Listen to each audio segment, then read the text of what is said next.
কোথায় গিয়ে তেল পাচ্ছে না আমাকে বলেন। নির্ধারিত ভাড়ার চেয়ে কোনো কোনো জায়গায় কম ভাড়াও তারা যাত্রী বহন করছে। কমটা খুব বেশি না, 20, 30, 50 টাকার মতো কম তারা নিচ্ছে। তবে নির্ধারিত ভাড়ার চেয়ে একটা জায়গাও বেশি ভাড়া তারা নিচ্ছে না। যাত্রীর চাপ আছে এবং যাত্রীরা নিরাপদে বাস স্টপেজ থেকে তাদের গন্তব্য দিকে যাত্রা করতে পারছে।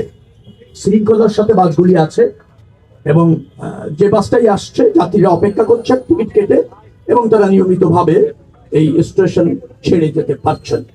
হয়তো আজকে সরকারি ছুটি অফিস করেই হবে, সেই কারণে বিকেলে হয়তো সন্ধ্যার দিকে চাপ বাড়বে।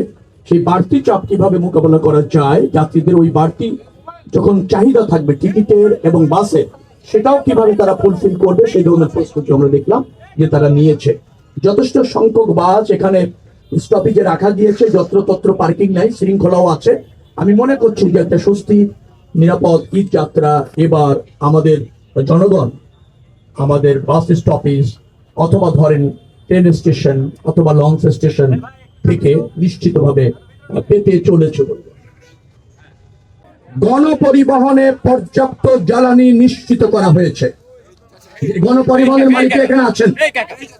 গতকাল রাত থেকে নিশ্চিত করা হয়েছে গণপরিবহনে পর্যাপ্ত তেল সরবরাহ করা হবে। তেলের দাম বাড়ছে না, তা আমি আগেও আপনাদেরকে জ্ঞাত করেছি, আজকেও বলছি তেলের দাম বাড়ছে না এবং পর্যাপ্ত তেল গণপরিবহনে নিশ্চিত করা হবে।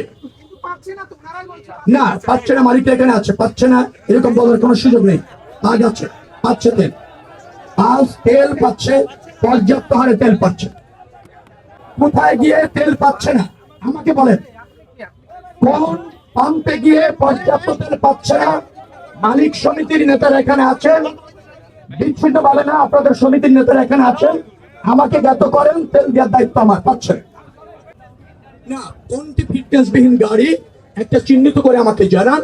ফিটনেসবিহীন গাড়ি চলা আমরা সম্পূর্ণভাবে নিষিদ্ধ এবং নিরুৎসাহিত করছি, কন্ট্রোল করছি, আমাদের মনিটরিং টিম দেখছে।